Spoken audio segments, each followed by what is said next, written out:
Salut tout le monde, j'espère que vous allez bien. Allez, on est reparti pour un nouveau tirage. Je vais prendre l'oracle des visions pour savoir quel sujet on va aborder aujourd'hui.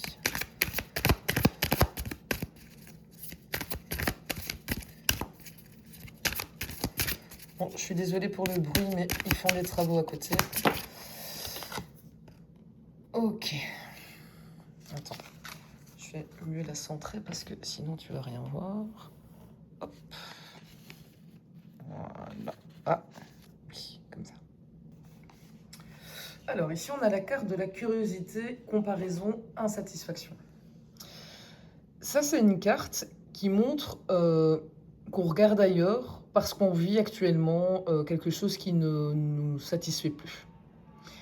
Il y a une envie d'aller voir de l'autre côté de la clôture, une autre situation, une autre relation, une autre façon de vivre, un autre environnement, mais avec cette impression que ça pourrait être mieux ailleurs. Mais la nuance de la carte ici, elle est importante parce qu'elle met aussi en garde contre l'idéalisation ici.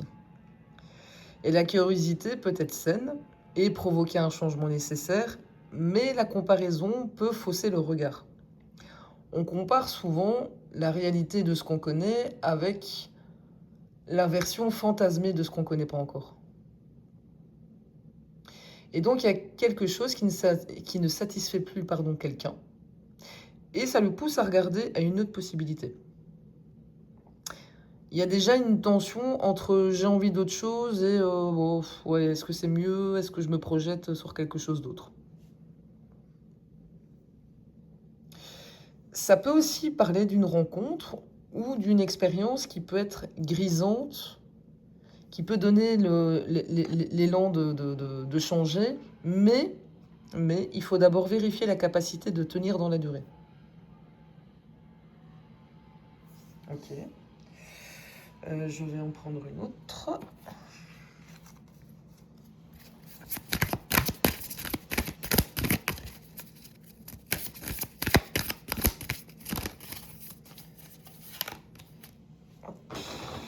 Attends, je vais en prendre deux autres même. Hop. Voilà.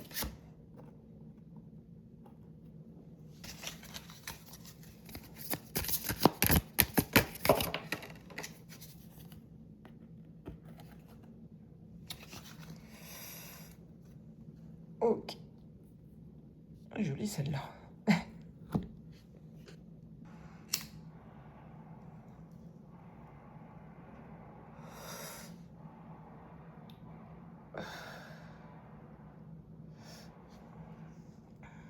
Ok. Ouf. Ok.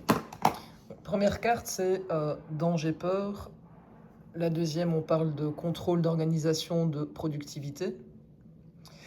Et la troisième, on parle de relations et d'interaction avec les autres. Moi, j'ai l'impression que tu observes quelque chose autour de toi qui t'intrigue. Tu compares. Et plus tu compares, plus tu réalises qu'un aspect de la situation actuelle ne te convient plus.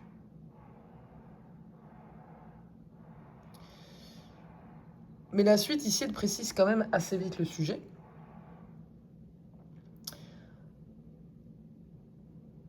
Je vois pas un grand bouleversement de vie, mais je vois plutôt un environnement collectif ou professionnel dans lequel tu commences à repérer quelque chose qui tourne pas rond ici.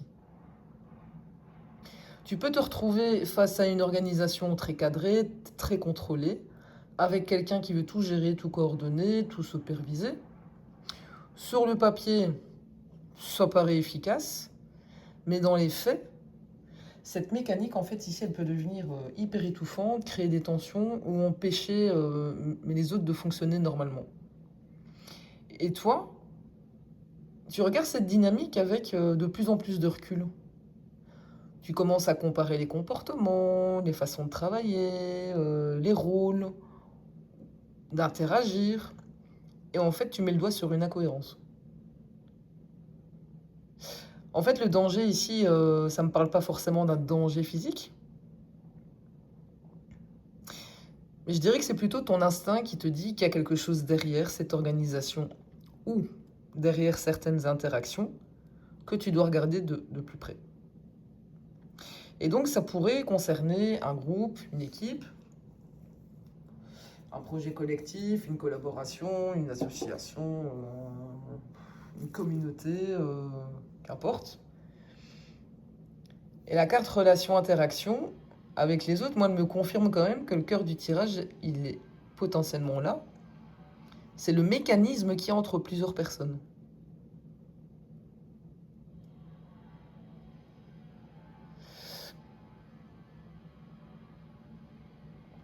Et en fait, ici, tu observes de mieux en mieux cette mécanique.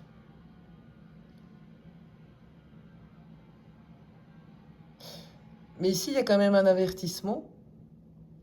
C'est qu'on a quand même l'air de te dire de ne pas négliger un détail qui pourrait te sembler étrange, sous prétexte que tout paraît bien organisé. Et donc là, on est possiblement dans les coulisses d'un système collectif, mais où il y a l'air d'avoir un problème. Bon, on va les creuser, hein.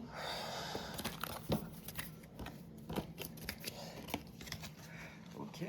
Attends, je vais mettre ma clope de l'autre côté. Alors, on va attaquer avec le tarot de mon intuition. Attends, je vais virer ça. Hop. Et je vais mettre mes petits rondins. Allez. Qu'est-ce qu'on a? On a l'ermite. Ok.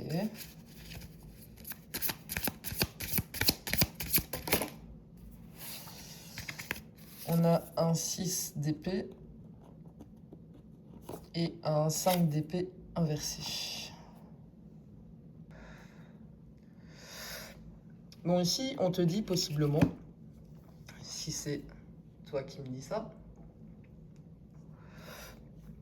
que tu prends de la distance pour comprendre une situation, que tu n'arrives pas encore à complètement quitter mentalement ou concrètement. Pour l'instant, tu observes, tu analyses et tu ralentis volontairement avant d'agir. Le 6 d'épée inversé,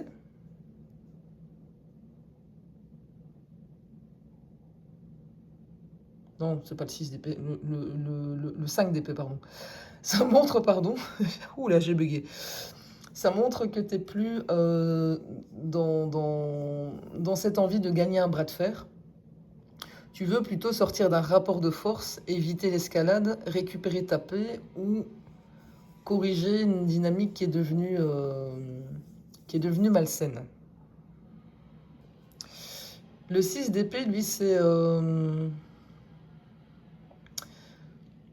un passage. En fait, tu quittes une ambiance lourde, confuse ou tendue pour aller vers quelque chose de beaucoup plus calme. Il n'y a pas forcément de fracas, mais tu sens que tu dois avancer parce que tu as compris que de rester dans la même dynamique, en fait, ça servait plus à rien.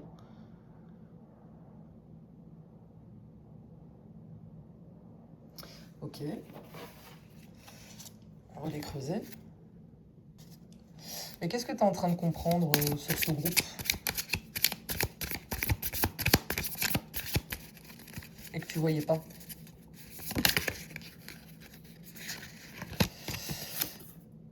La carte du monde. Ok. En fait, tu comprends que ce groupe fonctionne comme un système complet où en fait tout est relié. Et donc les comportements que tu observais séparément commencent à former un ensemble assez cohérent ici. Le monde, ça peut aussi montrer que tu arrives au bout de ton analyse, et donc tu n'as plus besoin de chercher 50 explications supplémentaires. En fait, tu as suffisamment d'éléments pour comprendre comment ça fonctionne et quelle place tu veux ou quelle place tu veux plus. Et qu'est-ce que tu dois faire concrètement maintenant que tu as compris le fonctionnement de ce système là autour de toi?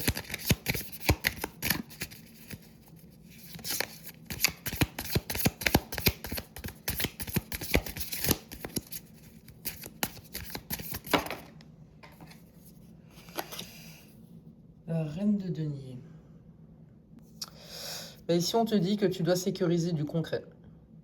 Donc, tes ressources, ton temps, ton travail, ton argent, ton confort. En fait, tu arrêtes de gaspiller de l'énergie pardon, dans ce qui te déséquilibre et tu investis là où ça se produit. Comment je vais dire? Tu investis dans quelque chose de solide et qui peut te rapporter. Et qu'est-ce qui va concrètement s'améliorer si tu fais ça? Ouf. Le diable. Alors, c'est drôle, mais c'est assez parlant. En fait, le diable, c'est quoi? C'est ce qui s'améliore. Donc, c'est ton rapport au pouvoir, à l'argent, à l'ambition et au contrôle. Et donc, en fait, ici, tu récupères de la marge de manœuvre, tu assumes davantage ce que tu as envie d'assumer et tu arrêtes de subir les influences autour de toi. Mais, attention qu'amélioration ne veut pas dire tout devient gentil. Ça peut surtout vouloir dire que tu reprends les commandes dans un environnement très compétitif ou très intéressé. Et c'est quoi les risques principaux à éviter en reprenant cette forme de pouvoir là? Un 6 de denier. Bah, le risque, en fait, c'est de retomber dans un échange déséquilibré. Tu donnes trop, tu aides trop, tu compenses pour les autres et tu acceptes une répartition qui n'est pas équitable. La reine de denier et le diable, ça c'est du concret. Tu reprends ton pouvoir, mais ne rachète pas la paix en donnant plus que ta part. Et qu'est-ce qui doit devenir équitable?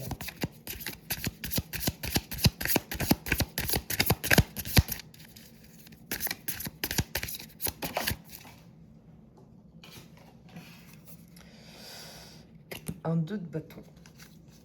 Ok. Tes choix et ta marge de décision. L'équilibre, en fait, il doit revenir dans qui décide quoi, qui porte quoi et jusque où tu t'engages. Tu dois pouvoir choisir ta direction sans qu'une autre personne t'impose systématiquement le cadre. Et c'est quoi cette décision concrète que tu vas devoir prendre?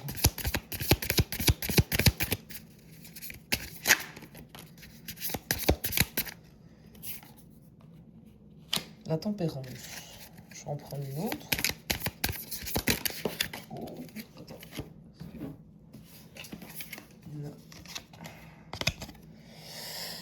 La reine de bâton et le 3 de denier.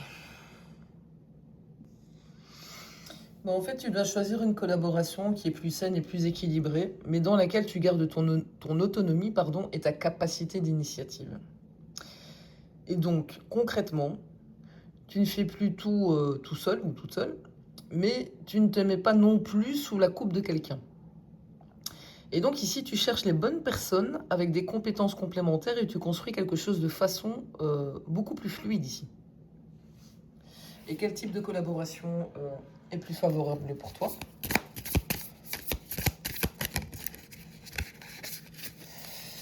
Un 2 de denier. Une collaboration souple, adaptable, où chacun peut gérer plusieurs rôles, mais sans rapport de force et sans rigidité. Et donc, tu as besoin de quelqu'un qui est capable de s'ajuster, de jongler avec des contraintes et de garder de l'équilibre quand les choses bougent. Et qu'est-ce qui pourrait faire capoter cette collaboration?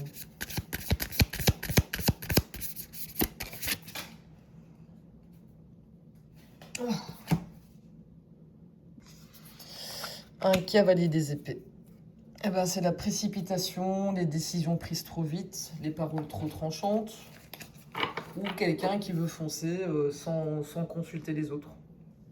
Et donc, il y a une bonne équipe possible, mais pas avec une personne qui impose son rythme ou qui décide dans l'urgence. Mais comment est-ce que tu peux reconnaître la bonne personne avec qui collaborer?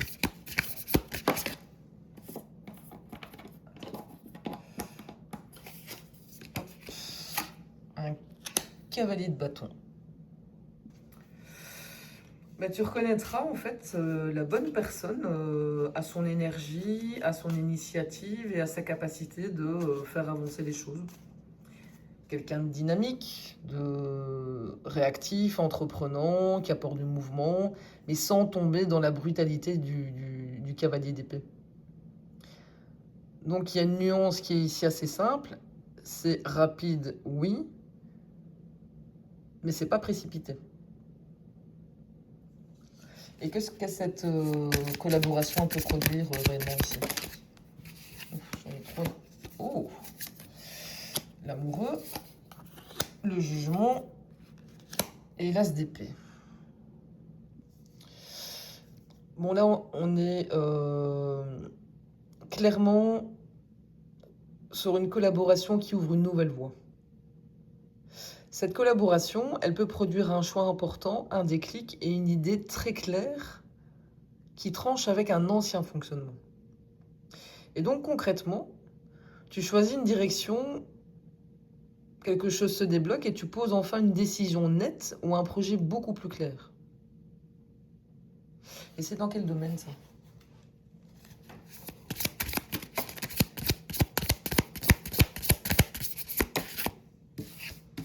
Attends. J'ai le mât. J'ai le 4 de denier.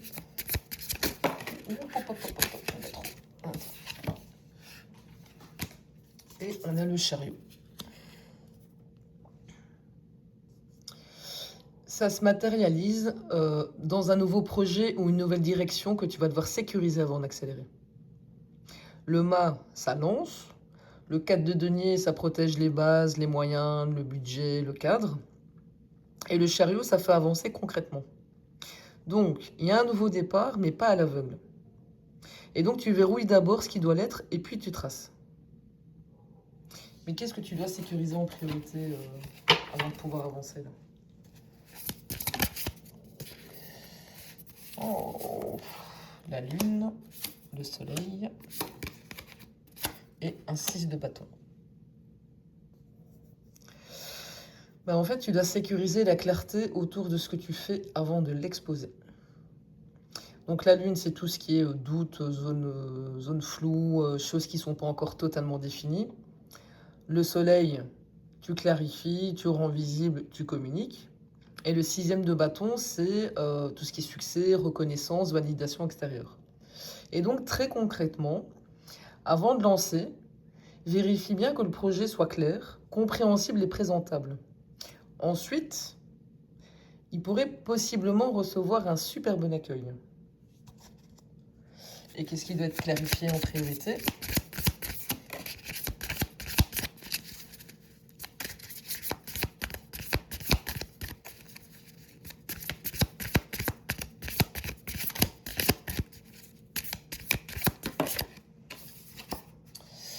Alors, on a un cavalier de coupe, on a un 10 des épées,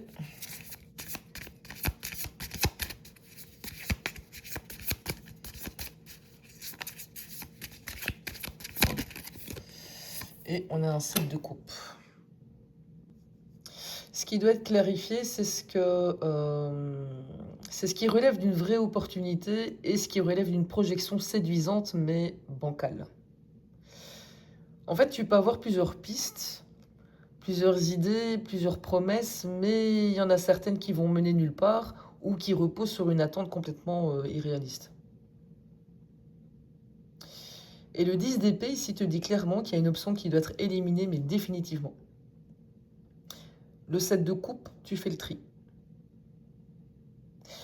Et donc, arrête de nourrir toutes les possibilités et choisis ce qui est réel, faisable et solide ici. Et quelle piste mérite d'être réellement gardée? Un roi de coupe.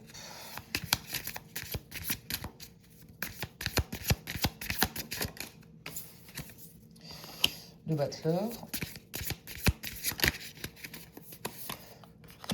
Le 3 de bâton. Ok.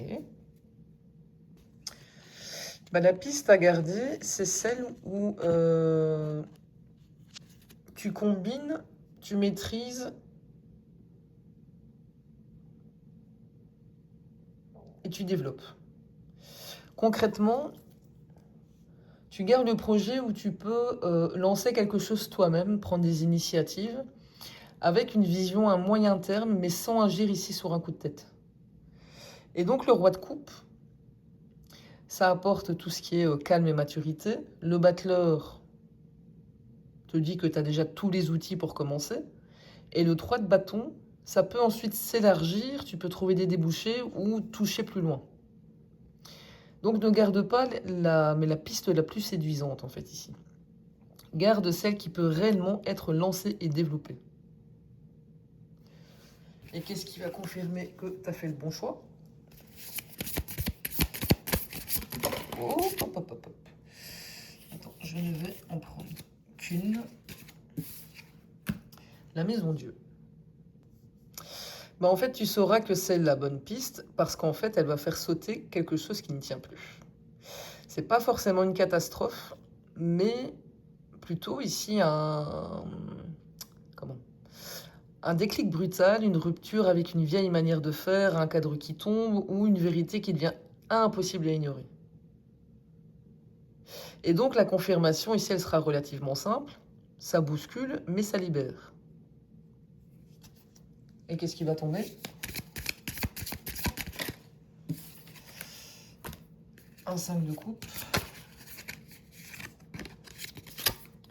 Et la justice. Alors ici, on te dit que tu es encore retenu par une déception ou une perte qui est liée à une situation qui doit être tranchée officiellement ici. Et avec la maison Dieu juste avant, bah, la décision, elle fait tomber le dernier verrou. Et donc, possiblement, si c'est toi qui me dis ça, tu es en attente d'un verdict, d'un accord officiel ou d'une décision formelle qui clôture réellement quelque chose. Et une fois que c'est acté, tu peux tracer et investir toute ton énergie dans ta nouvelle direction.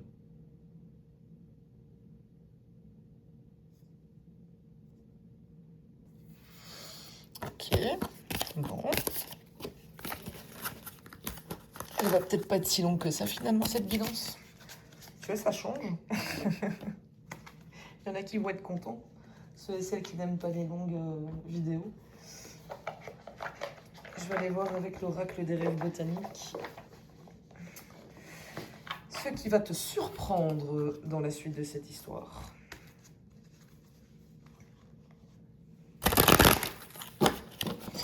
Et après, je vous laisse parce que, vous savez quoi? J'ai la dalle, là. J'ai les crocs. Je me suis levée super tôt. J'ai déjeuné super tôt. J'ai pas dîné. Et j'ai faim. Allez.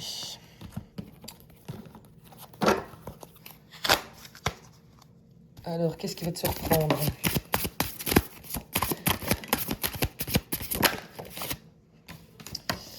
Alors, qu'est-ce qu'on a? On a cultivé la créativité. On a les limites.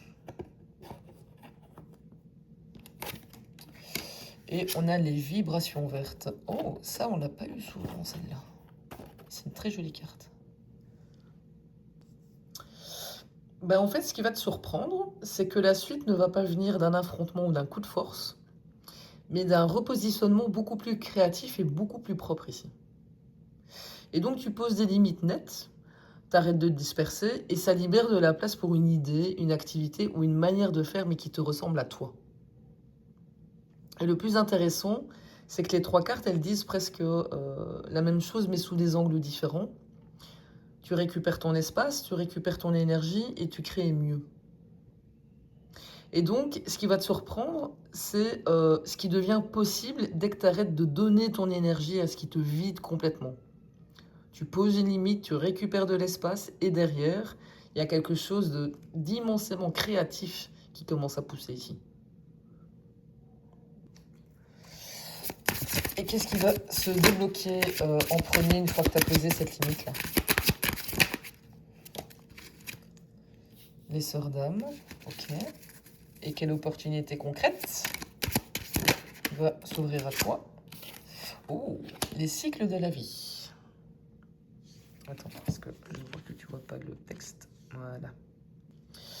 Mais ce qui se débloque d'abord, en fait, c'est une connexion plus juste avec une ou plusieurs personnes et qui arrive au bon moment d'un nouveau cycle ici qui s'ouvre. Ça peut parler d'une rencontre, d'une alliance, d'un soutien, d'une personne qui comprend naturellement ce que tu veux construire. C'est pas forcément romantique hein, ici. Ici, moi, je le lirais plutôt comme une relation d'âme utile, nourrissante et presque évidente.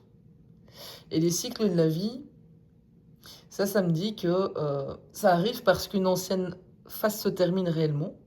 Tu ne forces pas la nouvelle étape et elle s'ouvre parce que l'ancienne a fait son temps. Et donc, tu vas être surpris de voir qu'en fermant une porte, en fait, in fine, tu ne te retrouves pas tout seul ou toute seule. Au contraire. Ok. Mais encore. Oh, oh, oh, oh, oh, oh. Oh, ça c'est joli. Mais quel beau tirage. Waouh, j'adore. L'acceptation de soi. Attends. Je vais plutôt décaler ça comme ça. Comme ça, tu vois les cartes. Hop.